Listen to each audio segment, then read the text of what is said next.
Hello everyone, नमस्कार। स्वागत है आपका आईटी पाठशाला में। हम अपने दैनिक जीवन में robots, self driving cars, virtual reality, Google translate आदि सभी जगह पर एआई यानी आर्टिफिशियल इंटेलिजेंस का उपयोग होते देख रहे हैं। तो यही हमारा आज का विषय है, what is artificial intelligence and types of artificial intelligence. AI की स्थापना एक American computer scientist John McCarthy ने 1956 में की थी और उन्हें ही फादर ऑफ एआई बोला जाता है। आर्टिफिशियल इंटेलिजेंस दो शब्दों को मिलाकर बना है। आर्टिफिशियल यानी नॉट नेचुरल, जो प्राकृतिक नहीं है। इट इज मैन मेड, यह मनुष्य के द्वारा बनाया गया है। Intelligence the capacity of mind to understand, दिमाग की समझने की क्षमता को ही इंटेलिजेंस बोला जाता है। तो आर्टिफिशियल इंटेलिजेंस कृत्रिम या अप्राकृतिक तरीके से बौद्धिक योग्यता को विकसित करना है। तो आर्टिफिशियल इंटेलिजेंस टू टाइप्स पर बेस्ड है, based on capabilities and based on functionalities. तो टू टाइप्स हैं आर्टिफिशियल इंटेलिजेंस की। बेस्ड ऑन कैपेबिलिटीज यानी क्षमता के आधार पर एआई को तीन पार्ट्स में डिवाइड किया गया है, narrow AI, general AI and super AI.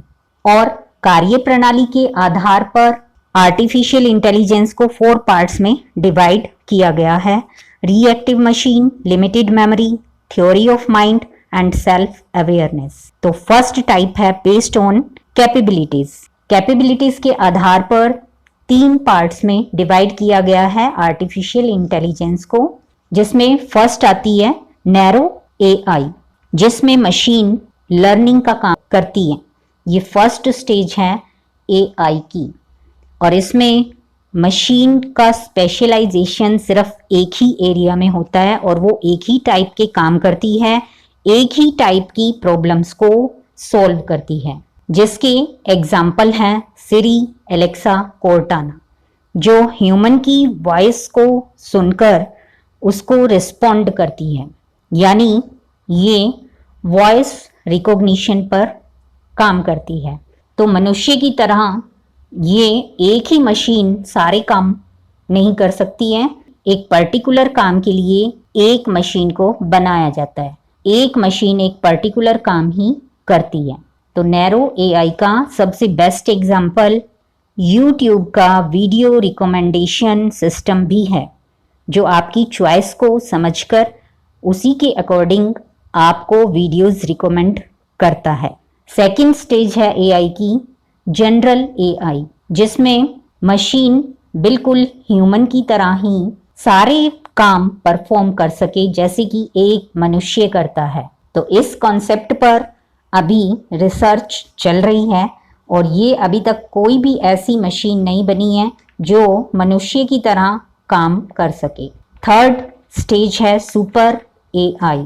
Super AI में मशीन मनुष्य से भी ज़्यादा स्मार्ट तरीके से और फास्ट काम करेगी। जैसे मनुष्य में हर चीज़ को सोचने समझने की क्षमता होती है, लेकिन मशीन में सोचने समझने की ना ही तो क्षमता होती है और ना ही वो विवेक होता है। जैसे मनुष्य अपने विवेक से काम करता है और वो अपने विवेक से हर सिचुएशन को समझकर उसी के अकॉर्डिंग रिस्पॉन्ड करता है, उसी के अकॉर्डिंग अपना रिएक्शन देता है। तो ये भी फ्यूचर का कॉन्सेप्ट है।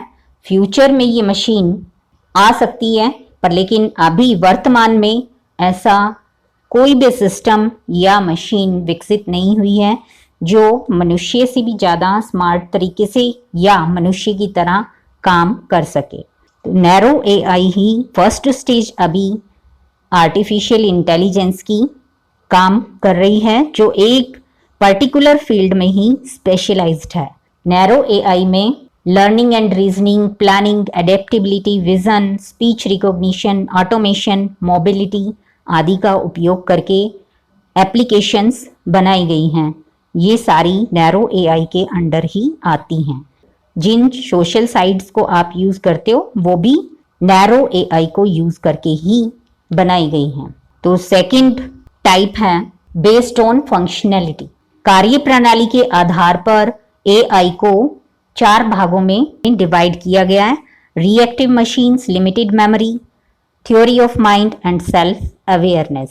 सबसे पहले है रिएक्टिव मशीन्स, जिसमें कोई भी मेमोरी नहीं होती और ये सिचुएशन के अकॉर्डिंग ही रिस्पॉन्ड करती हैं। इसमें सबसे अच्छा एग्जाम्पल है IBM की डीप ब्लू मशीन, जिसने चेस ग्रैंड मास्टर कैस्परोव को हराया था, जो पीसीस को चेस बोर्ड पर देखकर रिएक्ट करती है और इसका पूरा फोकस अपने करंट टास्क को बेस्ट संभावित तरीके से करने पर ही होता है, क्योंकि इसमें ना तो मेमोरी है और ना ही ये प्रीवियस डेटा को फ्यूचर एक्शन के लिए उपयोग करती है। इसलिए ये हमेशा सेम सिचुएशन में सेम बिहेवियर ही करती है। नेक्स्ट है लिमिटेड मेमोरी मशीन्स। इसका बेस्ट एग्जांपल है सेल्फ ड्राइविंग कार्स।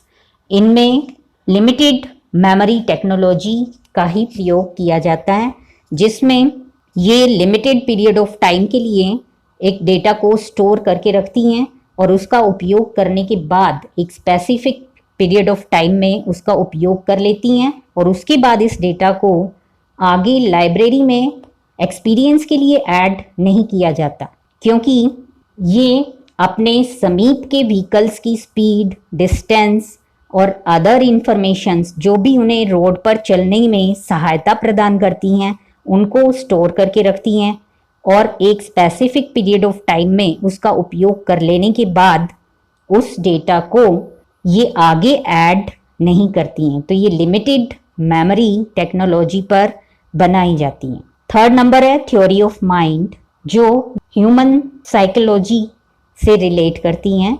ये ह्यूमन साइकोलॉजी को समझकर उसके अनुसार रिएक्ट करती हैं, पर लेकिन अभी तक ऐसी कोई भी मशीन पूर्णतया विकसित नहीं हुई है। इस दिशा में अभी रिसर्च जारी है और ऐसी कोई भी मशीन अभी नहीं बनी है जो पूर्णतया मनुष्य की साइकोलॉजी के अकॉर्डिंग ही काम करे। 4 नंबर सेल्फ अवेयरनेस। ये फ्यूचर की यानी कि भविष्य का कॉन्सेप्ट है। ये भी अभी डेवलप नहीं हुआ है। इसमें जैसे मनुष्य के अंदर सेंटिमेंट्स होते हैं, उसके अंदर फीलिंग्स होती हैं और उसकी सेल्फ अवेयरनेस होती है, उसके अंदर एक विवेक होता है और वो सिचुएशन को समझता है कि क्या सही है और क्या गलत है। तो इस तरह ही मशीन भी सुपर इंटेलिजेंस और कॉन्शियसनेस उसमें हो, ऐसी रिसर्च भी अभी चल रही हैं। तो ये थ्योरी ऑफ माइंड का ही एडवांस्ड रूप होगा जो भविष्य में संभव हो सकता है। ऐसी कोई भी अभी सुपर इंटेलिजेंट या सेल्फ अवेयरनेस मशीन नहीं बनी है जो वर्तमान में उपलब्ध हो। आपको अगर मशीन लर्निंग और NPL आदि के बारे में विस्तार से जानना है तो नीचे डिस्क्रिप्शन बॉक्स में प्लेलिस्ट का लिंक दिया गया है, वहां से आप इसको चेकआउट कर सकते हैं। ये वीडियो आपको यूजफुल लगी है तो प्लीज इसको लाइक कर दीजिए और चैनल को सब्सक्राइब करके बेल के ऑल नोटिफिकेशन पर टच कर लीजिएगा ताकि ऐसी ही यूजफुल वीडियोस आपको मिलती रहें। मिलते हैं नेक्स्ट वीडियो में। थैंक्स।